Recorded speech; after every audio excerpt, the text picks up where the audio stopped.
All right, all right. What's going on, everybody? Welcome back to the Coffee Q&A. Good morning, Michael. Good morning, Craig. How you all doing?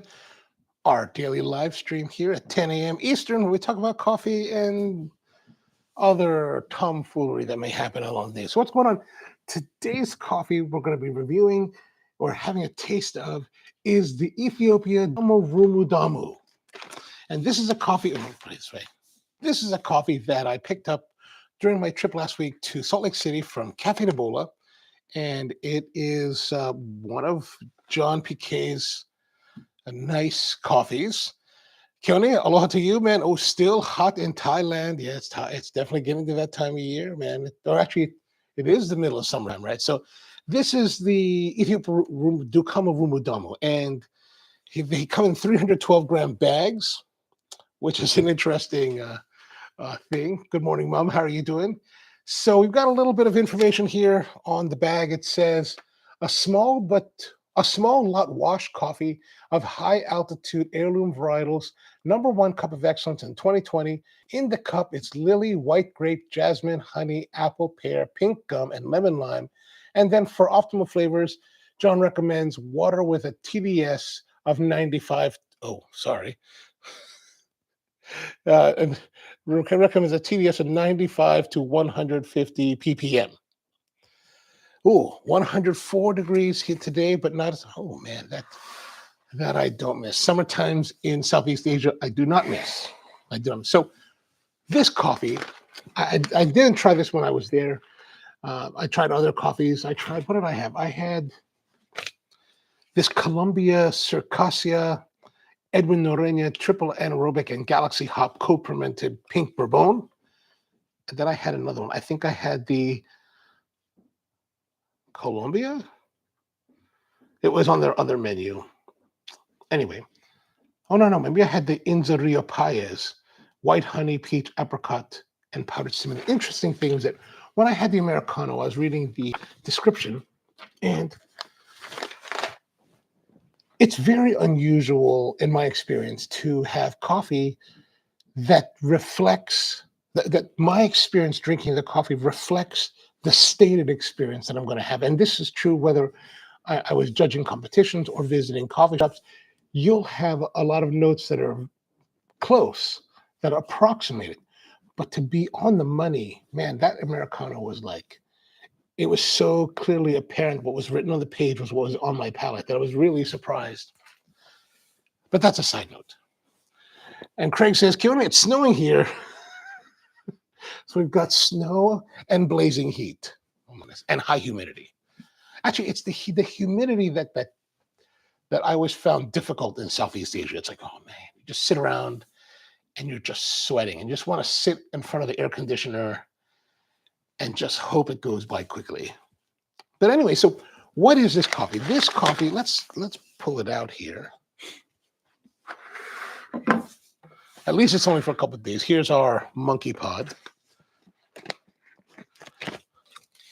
Now, this is a coffee that's, as you can see here, $50 for the bag. So this is a very, very nicely sourced coffee. And the interesting thing about John is, again, we're going to cut this because my OCD really just hates it when I tear it. The interesting thing about John, in our sector of the coffee business, you have a lot of coffee roasters talking about how they're going to origin and sourcing coffee directly from the farmers. And I talk about that because I do that. But honestly, it's a very expensive and difficult endeavor, right? Expensive to fly there and do the travel part of it. Expensive to take away from your operations to do this. And sometimes you may be gone for a week or longer. And then unless you're buying container loads of coffee, it's expensive to bring it back. It adds additional cost to your per pound price to try to find a way to bring it back in. Now you can aggregate your shipments with other companies, but you have to find a company that's willing to take your coffee into their container and that has space. Otherwise, you could be stuck flying it home. Which, if you're spending, quite a considerable amount of money on the coffee itself, that extra dollar per pound may not be too bad. But if you're talking about coffee that you're buying, trying to find on a budget, let's say you're trying to find coffee at $1.90 to $2, and you buy a pallet, and you're like, I got to fly it home now because I don't have a way to get it back to the United States or wherever your country you're in. Easily $1 in shipping costs or more. So your $1.90 coffee is now cost you $3.10, and your profit margin has shrunk because you bought that coffee to fit a certain part of your program that you're not charging, an appropriate amount. Kenny says that only for a couple of days, and actually with this heat wave, it's not that humid. Oh, all right, excellent. You've been in DC in the summer? Yes, the summers here in the Mid-Atlantic are quite considerable. It's like weeks on weeks of like Kona winds. Weeks and weeks. It's just terrible. Like, I don't even want to leave the house. I'm like, go outside, go straight to the car, turn the AC on, and drive where you need to go. John's with us. I suspect the Ethiopian will not be on the spot as the Rio Perez. It's a world-class Ethiopia. Well, I'm glad to see you here, John. Good. Thank you for the coffee. Just to be clear, I did buy this. I did not want to go and to let you know that I did pay the retail price for it. I'm happy to, by the way. But anyway, so what is this Rumudamo? Rumudamo is a washing station that's run by a guy named Ethiopia Dukamo Rumudamo, who owns a company called Bensa in the Sidama region. If you're not too familiar with Sidama, imagine this is the country of Ethiopia. In the center is Addis Ababa, the capital, and Sidama is like south central, but not too south, right? Like when you think south central LA, like that's pretty south from downtown LA. It's not that south. It's not all the way down to like Long Beach. It's kind of middle south center of Ethiopia. And there, about 2,000 meters above sea level, this washing station, which is called the Rumudamo station, and so how it works in Ethiopia, you've got a lot of smallholder farmers that are growing coffee, typically on a hectare or less, a lot of times less, and they're tending to maybe, I think on a hectare you can fit maybe 100 trees. I don't really know. I'm not that good with agronomy. But these are all smallholder farmers, typically not so financially well endowed.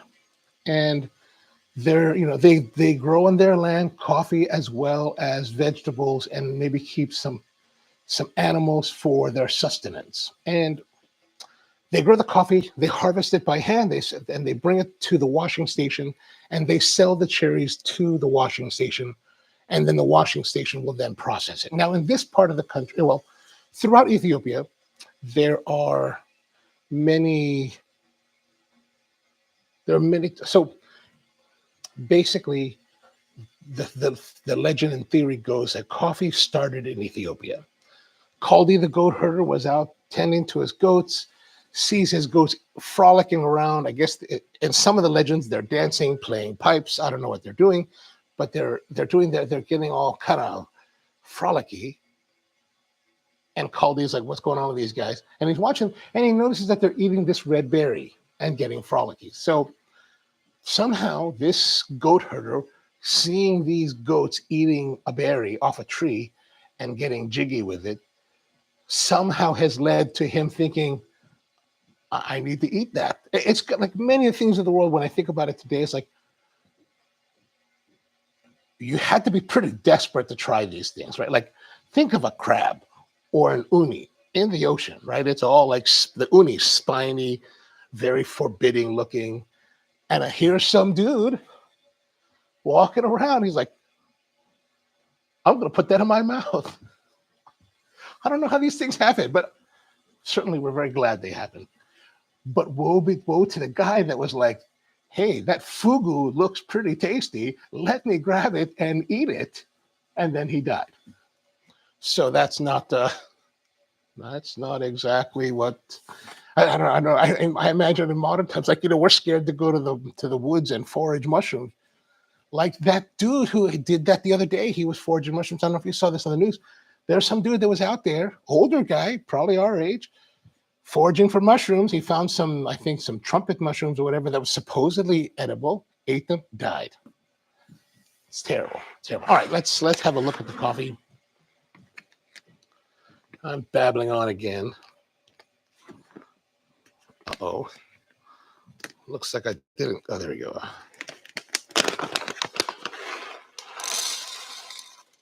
All right.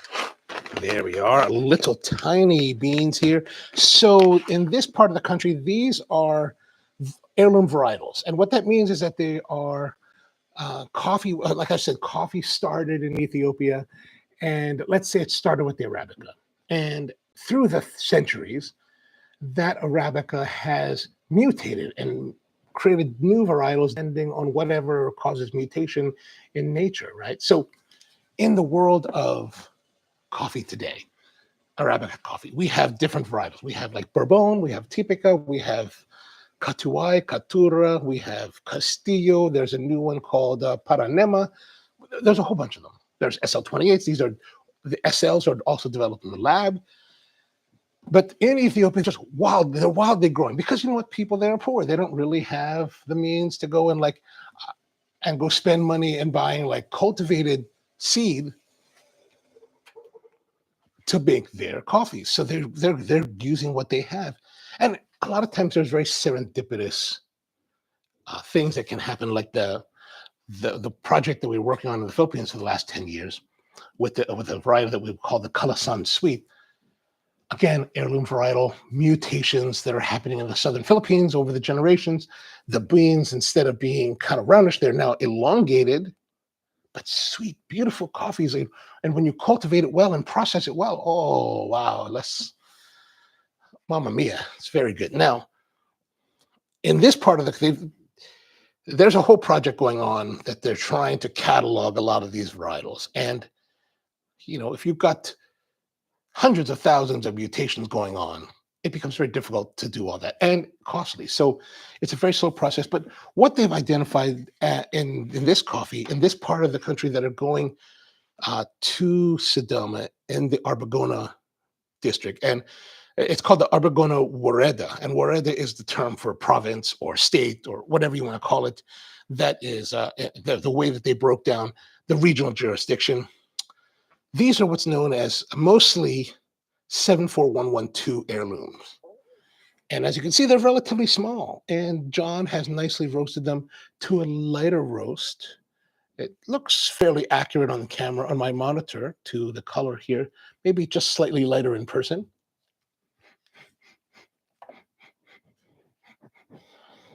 Nice, nice. All right. So that's the general idea behind it. Now, the Rumudamo station that's run by Dayabensa, which is owned by Ethiopia Dukamo.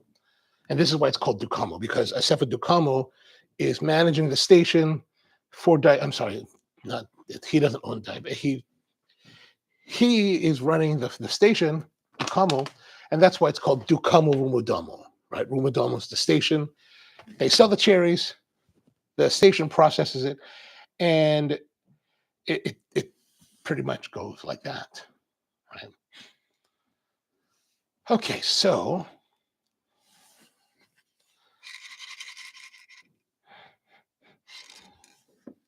all right, we're going to do is we're going to grind it, and we're going to brew today in a siphon, because if you go to Caffe de Bola, you will have, and you buy this coffee, you will have siphon brew, and you will get to choose a siphon, and you get to choose a coffee. This is their menu. This is the menu. And this is the menu from my visit. It's a little bit tattered from my trip home.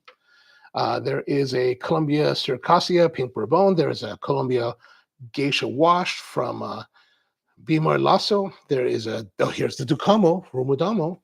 And then there's a La Union Costa Rica Yellow Honey, as well as the Rio Paez from Colombia. So these are all at different price points. And the interesting thing is when you go there, and I just loved it. Like you walk in, I'm sitting there observing for like 3 days, 2.5 days. And like people would walk in, they're like, yeah, we'd like to get a coffee. It's like, well, and John's real super like hardcore on it. He's like, if you're going to have a coffee, you need to have at least an hour. And people, there's definitely a couple people that walked in, they're like, huh? An hour? What kind of craziness is this? And it's only for in-house. You must sit down and you must enjoy. And it makes sense when you think about it longer. Like you come in, you sit down, he discusses the coffee with you, and prepares it in the siphon, which takes, let's say that'll all take 10 minutes. And then you want to wait a good test for the coffee to cool down to a position, a temperature that you can enjoy the nuances and flavors of it. And then you sit down and you enjoy it. So you're easily, by this point, 40 minutes have gone by. And so it just gives you that little cushion of like, if you want to sit down and relax and chill, there's more time. So I definitely think it's worth going to check out. I mean, of course I do. I flew all the way out there. Well, I drove out there, flew home. All right, so what are we doing? We're going to grind the coffee. So first of all, let us get some. Okay, we don't need the computer anymore. Let's get our scale going. Can I zoom in a little bit more? I can. Good. All right, so we're going to do. So for this particular brew, we're going to do my brew recipe on it. We're going to do 24 grams, or actually maybe said John's here. John, what is the ratio you're using? Grams of coffee to how much water? Drop that in the comments. I will follow that then, because I think it's 45 seconds for your brew time. And yeah. And Kiona says it would be interesting to see what varietal is found in Waianae and Makaha valleys on Oahu. It was planted a large number. Oh, I didn't know that. I think though that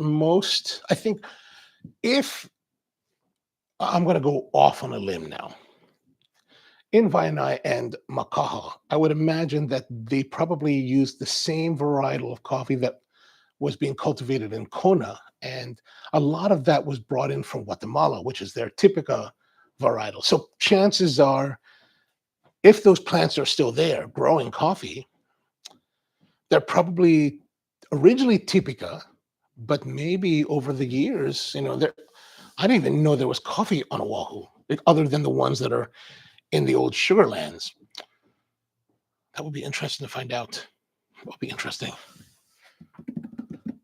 Do you know anyone that's actually cultivating those, or at least have them on their property they can pick? I wonder if we can pick them and send them. If they do, let me know. Maybe what we'll do is we'll ask them if I don't know if they're selling them or they just pick them. Maybe we'll go there and pick them. I don't know, but pick them and then I can send them within Hawaii to Miguel Meza and have him process it if there's enough. I don't know. It's still there. Really? Whoa. Huh. Is it just like in old sugar land? Or is it just like an old, does anybody own it? Or I'm curious. All right, so let us go and we're going to start to measure. I'm going to use 20 for this is how much we would do in at Spro. How do coffee berries taste like? Juicy? Why is it not so fresh? Well, I mean, of course, the coffee, the pulp doesn't taste very good. It's kind of like eating. How would I equate that to? It's it's not quite as bitter and dry as eating orange rinds. It's not so pleasant. It's just not, there's not too enjoyable. Now, when you pop and this is what most people will do, we'll get the ripe coffee cherry, pop it, and then surrounding the bean is this pulpy matter we call mucilage, which is kind of like the pulpiness, like a like a green Thompson grape, that kind of pulpiness, and it's sweet, but it's really small. It's not like great thickness. Like you're really just going to suck on it and spit out the seeds, or if you're like me and you're sucking on it and maybe it might fall into my pocket and come back to the U.S., but I don't know anything about those kind of things. Kelly says, it's just wild at this point and no one takes care of them. Oh, I have a friend that has access to the plants in Makaha and the ones is wine I just right off the... Oh, really? Perhaps you might be able to ask your friend one day when those turn red, and maybe we can plan a trip to do some harvesting. Although I don't know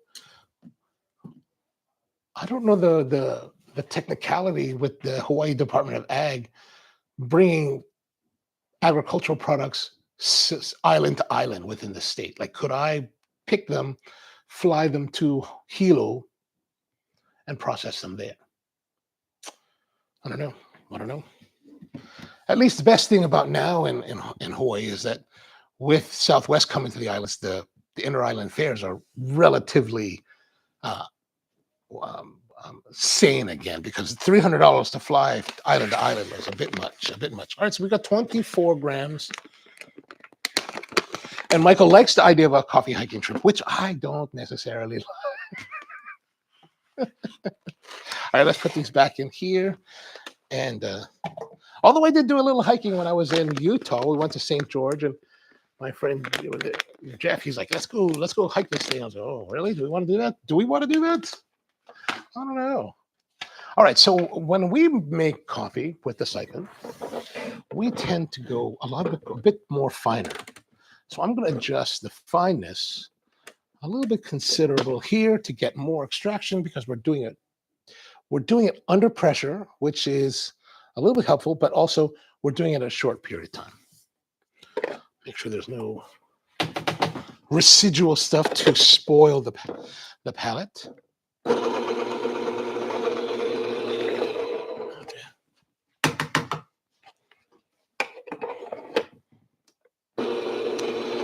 And the nice thing about you, Michael, you could just take it nonstop from Houston to Honolulu.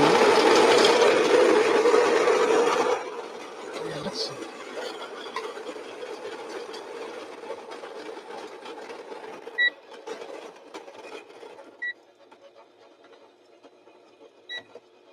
All right. So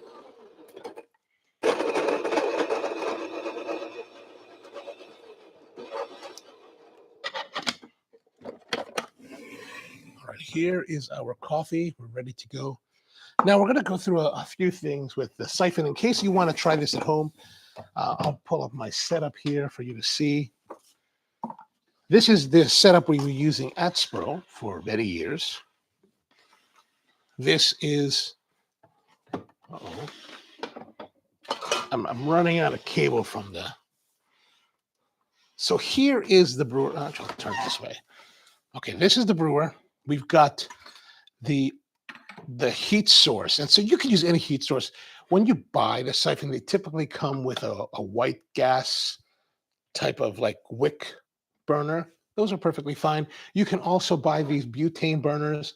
Those work great. Actually, the butane burners give a lot of heat. Sometimes we'll pump that up. And then there are these halogen infrared beam heaters. This one's made by a company in Taiwan called Akira Koki. Their Akira line of beam heaters. So what these are about inside here is, oops. Oh, now 13 grams. All right, well, we will redo that. So as you can see here, there is a infrared plate glass. Turn it on. There's a halogen lamp inside here, and the halogen provides a lot of the heat, and then this infrared, I don't know, I don't really know the science behind it. Basically, I think it exacerbates or intensifies the heat. All right, so so Don says 13.1 grams for 215 milliliters of water, so we will do that. We'll give that a try. 13.5, 13.1, 13.1. Good thing my scale does this kind of craziness.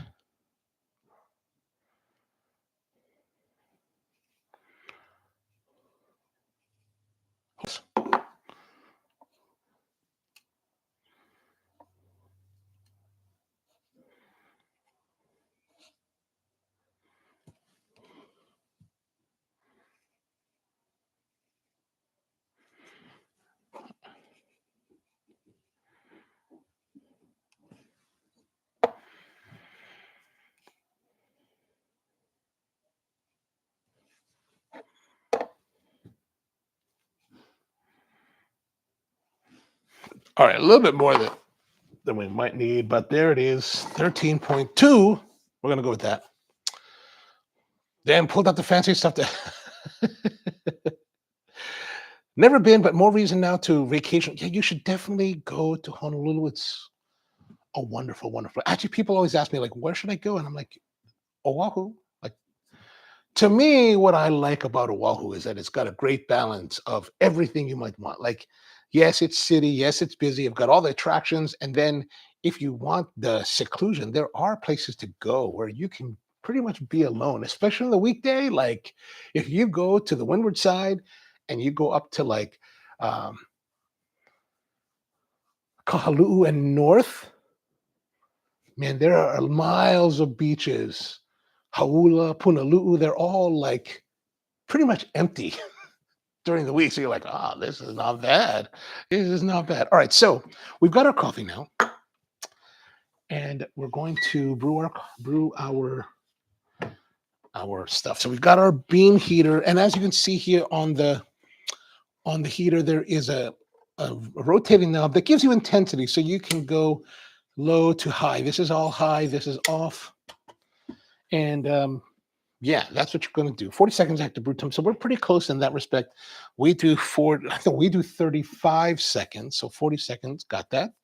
And pretty much you take your siphon, and the siphon typically comes with two pieces. There's the lower orb here, and I always keep it filled with water, especially in the cafe environment, because even though we're letting it sit on the burner like this, where it's off, we keep it with water just in case somebody bumps it and nobody notices and the thing gets turned on. It will not overheat the glass and potentially shatter it. Right? It's tempered glass, so unlikely, but you know what? You never know. Like, always better to have these good practices. And then before we use it, we'll dump it. And then the other part of it is the upper half. So there's an upper and lower chamber. And what's happening here is that we're heating the water in the lower orb. And when you connect the two, that heat displaces the water into the upper chamber, right? So it displaces the water into the upper chamber where the brewing happens. And so we only steep for about, John says 40 seconds. We'll steep for 40 seconds, make sure that all of the coffee is wet. And then once that 40 seconds up, we kill the power, and the cooling of the lower orb creates a vacuum that pulls the coffee, the brewed coffee through the filter. There is a metal and paper, a metal and cloth filter between the two, and that's what filters it out, and that removes all the minor sediments as well as the oils in the coffee, so it gets really clean. And the thing is, because you're constantly heating it, so unlike other brewing methods where the heat, you start with hot water and then it's constantly cascading cool down in temperature as you're brewing it, this one increases and holds steady. And also one thing we're going to do is after we heat it up, we're going to heat it on full, and then just as we're starting to brew, I tend to turn it down just a hair, because what we want to do is we want to keep it floating. And one of the things we used when we first started using this back in 2006, we were in a library location, which had sometimes, if we were in a breezeway, an enclosed breezeway between the parking garage and the library itself. And so sometimes when it was just right and the temperatures were just cold enough, the two doors would be open at the same time and there'd be a breeze. And as you were brewing this, sometimes that cold air would hit the orb and then cause it to collapse. It would be cool. It would cause it to cool down just enough for it to start the vacuum and suction. So if you're in a breezy place, you may have to worry about that. I never had that problem outside of that place. And are you going to overheat the camera? That is something I do have to worry about. Like, for example, if the camera's like right here, right? And as you can see, I don't know if I do this. I don't know if, oh no, I got enough space. We can probably do that. I think it'll be all right. It's a Sony camera, so it should be pretty good. Oh, darn it. I'm going to use that as my timer. Hey, Siri, how many ounces is 215 milliliters? 250 milliliters is 8.45 fluid ounces. Thank you. No problem. Sometimes Siri and I get along well. Okay, so what we're going to do is we're going to take our orb, upper part. We're going to put the, so here is the cloth filter. This one, as you can see, has been used. So basic cloth wrapped around this metal frame with a spring, a hook that hooks onto the stem. Oh, 250, you're right, Craig. So probably we'll just say 8 ounces.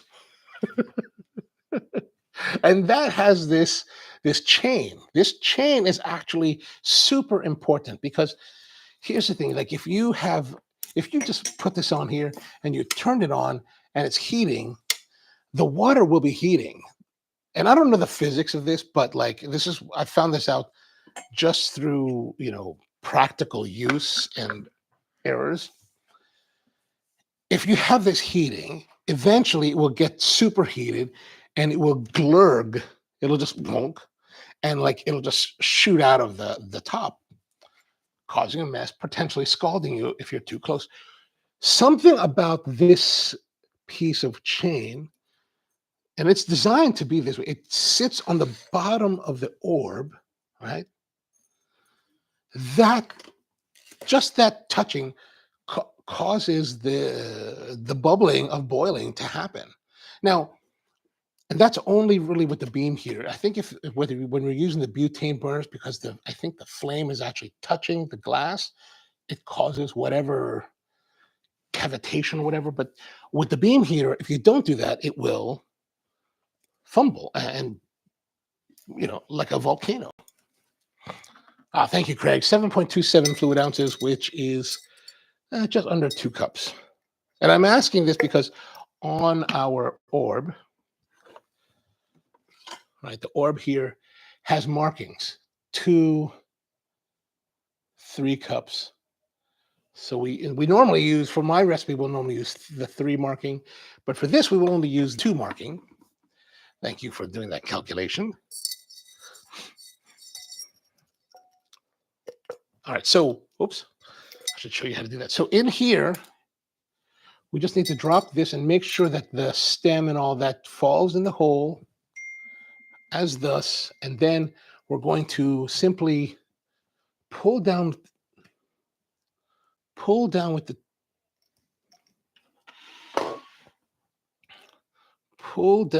chain until that hooks there. And that keeps everything nice and taut in the upper chamber. And it's ready. From now, it's almost ready to go. Now, you could take cold water, put it here, turn it on, and let it heat up, but that takes a bit of time. It's nice to add a little bit of preheated water to it. Let me just dump this out.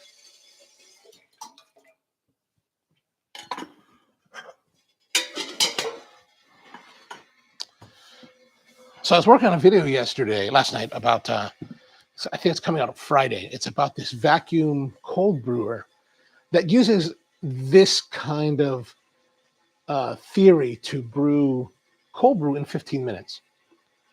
And actually, I was so fast. It's actually, to me, it's the most fascinating and interesting thing that I saw at the trade show this year. Even though there's all this crazy gear out there, like the Meticulous, which I'm also very impressed with. But this cold brew device, I was like, this is kind of cool. I could use that in our new shop. All right, so we're going to let that come to a bit of a boil, and then we're going to start and get it. So what's going to happen? We're going to, raise. We're going to put the water in, put the upper half, and we're just going to put the upper half and leave it just kind of floating, right? And here's the thing. So, you see like Syphon users, they just drew this and they just kind of let it go. And everyone's all freaked out. And when you're first starting out, gosh, you're totally freaked because you're like, oh my gosh, it's going to fall, because you're used to things falling, right? So, but really the stem is long enough that you don't really have to worry about it. And if you notice, I'm going to keep it open like this, right? So that we're not going to connect the halves and push the water until we got it to the point that we want it to be. And what we want it to be is nice and boily. And then once that happens, we're going to put the orb on, raise I don't know, John, do you put the coffee in first and then raise the water, or do you put the water in and then drop the coffee in and then? Maybe let me know. But at Spro, what we would do is we would actually raise the water, add the coffee, make sure it's fully saturated by stirring. Now, I'm using a bar spoon, but really I have a bamboo stirrer somewhere that's probably in a box waiting for the new place to open. And then when you want to remove it, you just kind of swirl it around to loosen.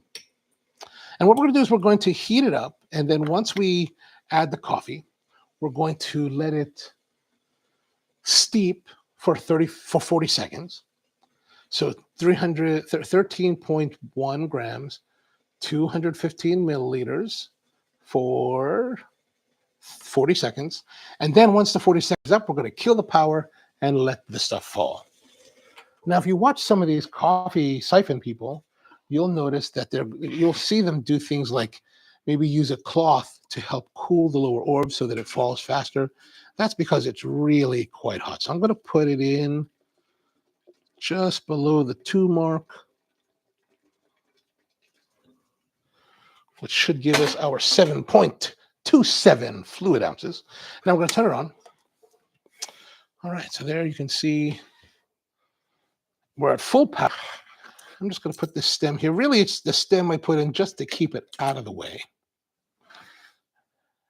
And it looks visually pleasing, right? Like, so at Spro, we would look for nice coffees to offer in our siphon. Our best coffees would be offered in the siphon.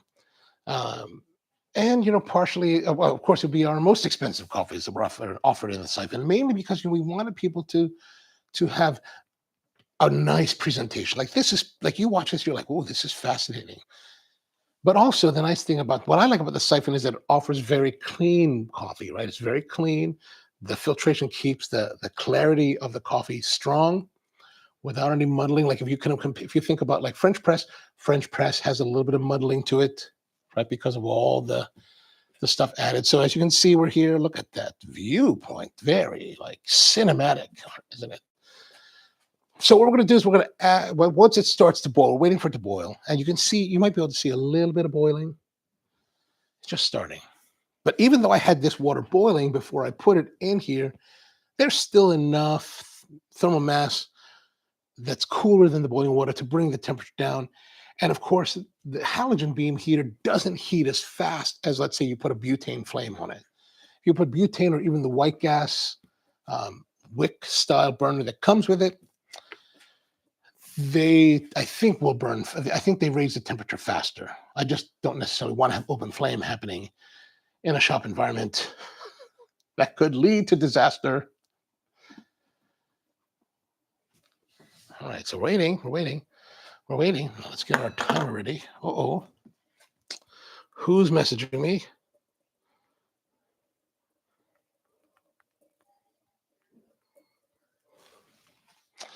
One of our wholesale clients is calling.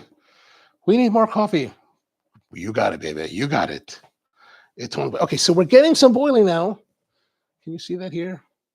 I can't really see it. Let's see. Can you see it here? No, too bright. So we're getting some nice. It's still a little boily. I want a little more rolling boil. Oh, gotta be careful that it doesn't. Gotta be careful it doesn't like close on you. Otherwise, it'll start to raise, and then you got to restart. It's really a pain. Water meets coffee. Coffee does not meet water. Oh, so you put the coffee in before. Okay, got it. So we're gonna add our coffee in. I can see here, water meets the coffee. See, I do it the other way. All right, now we've got a good boil. Oh.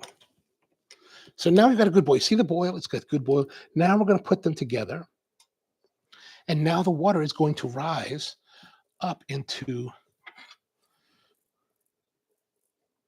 So I'm just going to give it a little stirring just to make sure that it gets wet. And we're starting our timer. Darn it.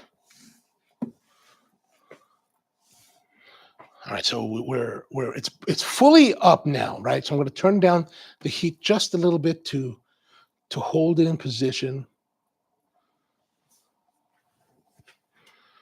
Everything is fully saturated. 17 seconds.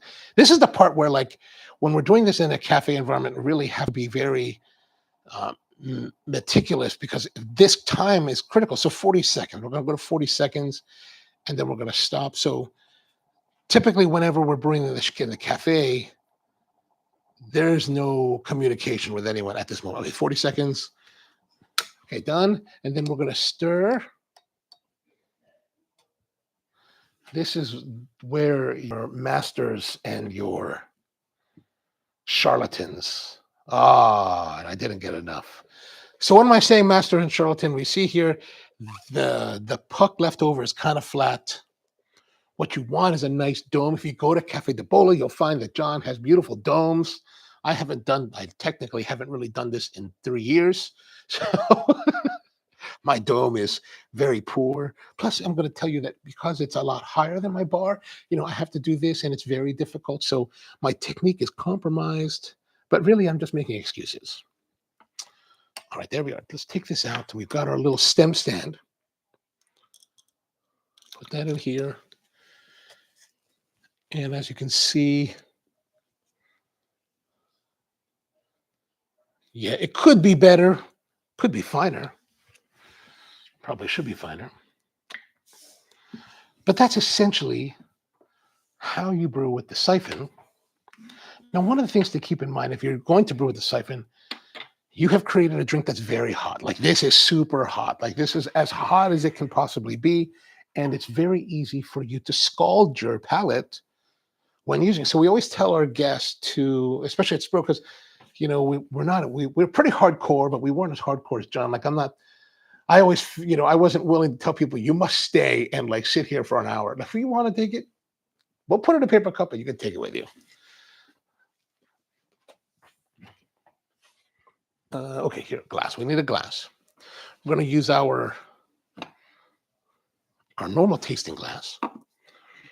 Jim, thank you very much, Jim. Yeah, it's a great way to brew. It does require a bit of apparatus. However, you can just buy the siphon thing, and you don't necessarily need the burner. Like, the burner is like great for commercial applications, and it's cool looking, and like, or if you want to have it for your house, it's pretty awesome. But it comes with a little like white gas burner. You just got to fill it with the camping gas and light it, or alcohol burner. And use that. It'll work either way. And that's a great way to start. It works relatively the same way because the principles are all the same. So let's pour this in here. Hopefully this won't shatter this glass. That would be very unfortunate. Now, I don't have the fancy glasses or fancy porcelain that John has at de Bola. At least I don't have them here because they're all packed away. But this is our elixir. Really, look at that. That's nice and clear and light. Slightly cloudy, I think. Slightly. I don't know what that is. Maybe that's just the style.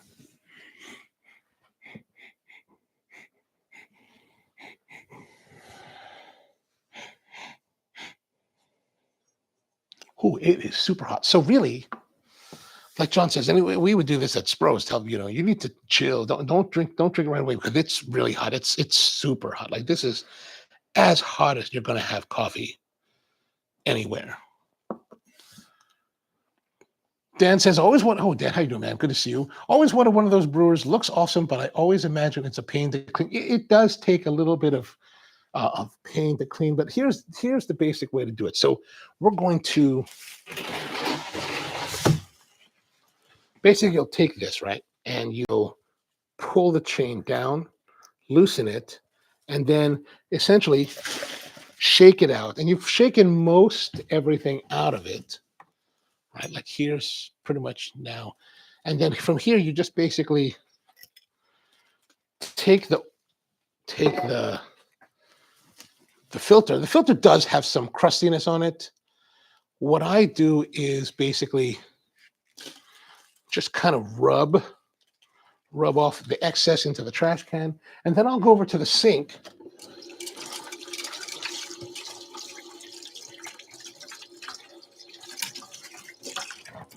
and rinse it out. So once it's rinsed out, let me transfer all of this over. Transfer that. I'm going to put some more water in here. Now, this is going to be a cleaning cycle. I don't know how John does. I don't know, but this is what we do. We had been doing at Spro for a long time. And we'll take this, put it back in,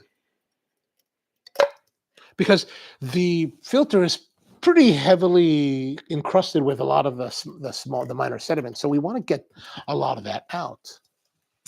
So basically put that together, drop this on here. Now, here I'm not necessarily worried about the temperature of the water as far as like making sure that it's the appropriate temperature for brewing. I just want to use the water as a rinsing cycle. So what I'm going to do is I'm going to lift the water into the upper chamber, but I'm not going to let it fall, because ideally what we're trying to do is get the stuff out of as much as possible out of the filter. And then once it's suspended, then I'll just dump it in the sink and let it cool. And then from there, we'll do hand washing of the upper chamber. The lower chamber typically doesn't get so dirty, so you can just rinse it and dry it, and it should be perfectly fine. And here, so we're not worried about time. It just takes its time and does it. And then once we're done, then I'll talk about it in a moment.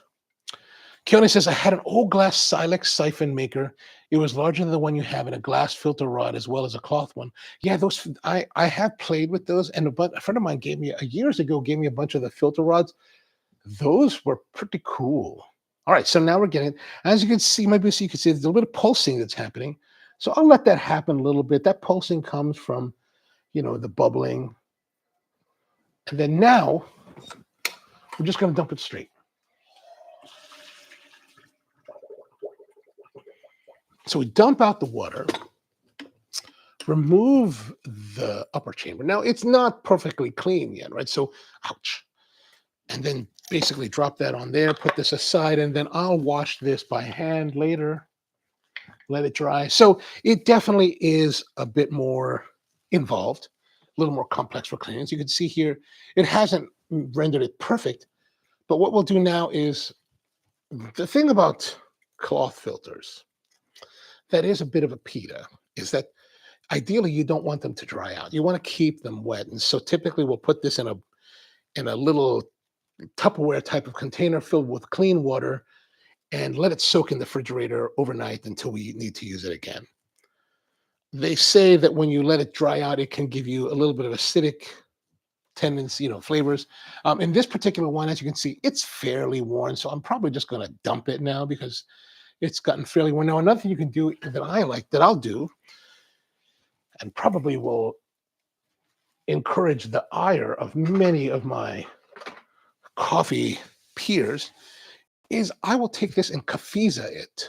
Well, not Caffeiza. Actually, I use unscented OxyClean, which is essentially Caffeiza or Ernex. Those guys probably hate me by now for always telling people this, but it works. It's the same. It's essentially the same chemical. It works the same way and cleans just as well. So you can clean all your cloth filters that way. I clean all of my glass. Like if I have the Chemex, the big Chemex, it gets a little bit, stainy, dirty on the inside. We'll put that in there. And Craig says, OxyClean for the win. Absolutely. And then he also says that I also use a metal fabric filter instead of cloth filters for easier cleanup. I mean, any way to make it easier is always a good idea. And John says, I love brewing the alcohol burner, hate the butane. I like the butane only because, it's fast. Like sometimes when you've got a line, like at Spro, we would every once in a while, we would have a couple people that wanted the siphon, and we only have one burner. So it's like, oh man, we have a bunch of these ready to go, but only one burner. So it's like, oh man, now we got to pump out. So I did keep a couple of the butane ones. They're easy to click, click, click, and go with it.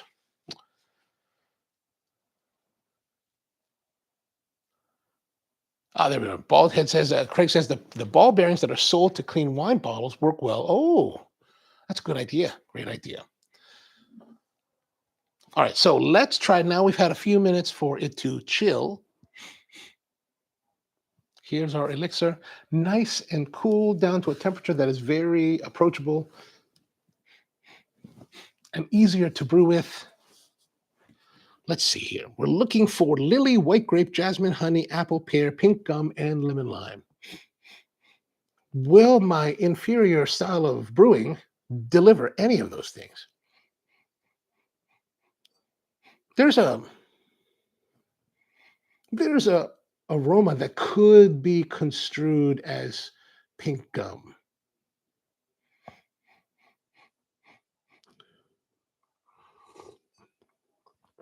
Still a bit on the warm side. So my initial thoughts, this is definitely not the optimal expression of this coffee. I think that perhaps we need to go a little more finer with the grind. I just feel that way.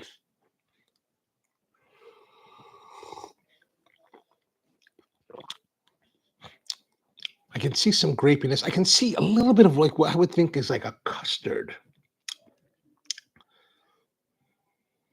Like a vanilla custard, not too eggy. Like sometimes you get custards that are very eggy. I don't like that. This is more on the vanilla-y side. Lighter on the body. Ooh. Maybe some peachiness.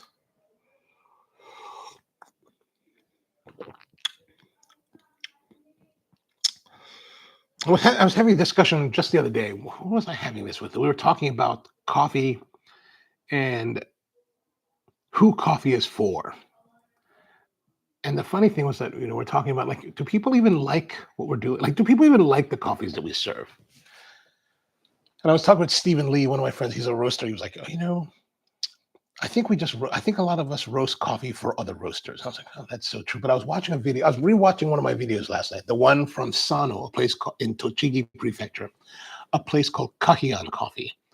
And I was with some of my old friends from college who live out there. And we went to this coffee shop and we ordered a bunch of coffees. One was a geisha, donpachi, and that was iced. And then I ordered the house blend. And they're two very different coffees. The geisha is very light. It's very much in the vein of specialty that we do now.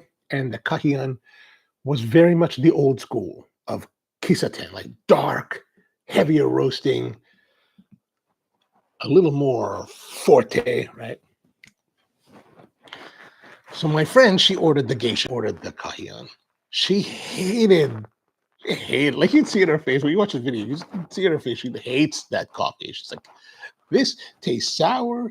It kind of tastes like tea. And I was like, well, actually, tea is high praise for that coffee. She's like, yeah, but I still don't like it. I was like, I get it.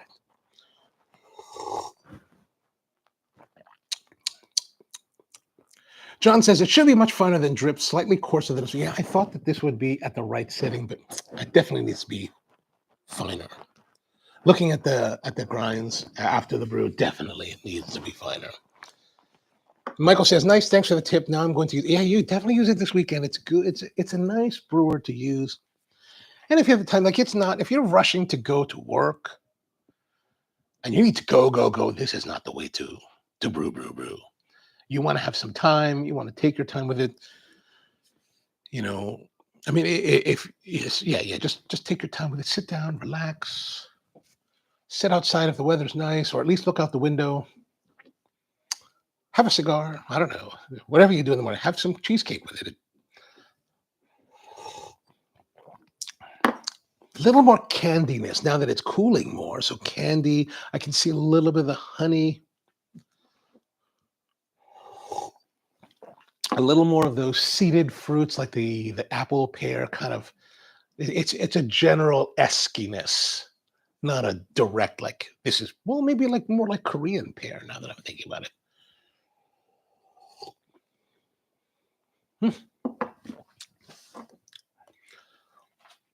Nice.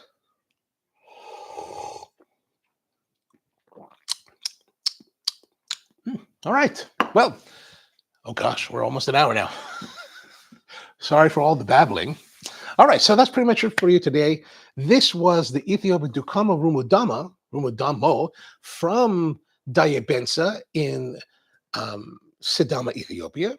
from Caffe de Bowl. This, oh, by the way, this coffee started getting a lot of acclaim because in 2020 it won the Cup of Excellence in wash coffees in Ethiopia. So the Cup of Excellence is this competition that does the best of the harvest. So if you're a farmer, you can submit your samples to the Cup of Excellence, and you will compete. Your coffee will compete against the rest of the submissions from all over the country, within your country. A national jury of judges will come in, taste all of those coffees, decide which are the best of those that will move to the national competition, and then a group of international judges will come in, taste those coffees, and then rank them. And then after that, there's an auction that pretty much is no holds barred. Whoever wants to bid can bid, and bid as much as they want. You know, you have crazy people like Taro Suzuki, who will bid sometimes $2,500 for a pound of coffee. I love you, Taro. Anyway, the what is it? The So in 2020, this won #1 in wash. This particular coffee, Sweet Maria's tested this one and came up with a score of 93.5. It's very nice, very lovely.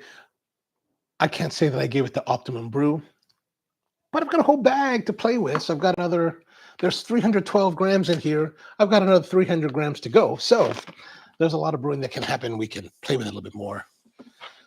John, man, thank you very much. I appreciate that, man. I appreciate that. Good for Still can't come work for you because you're like, you just don't have the chops. But I appreciate that. I'm loving the coffee, even though I didn't brew it as well as it could be brewed. But there's a first time for everything. And had a great time at the shop, by the way, hanging out with you. Always good to see you, my friend. And I know Keone enjoyed his time there too.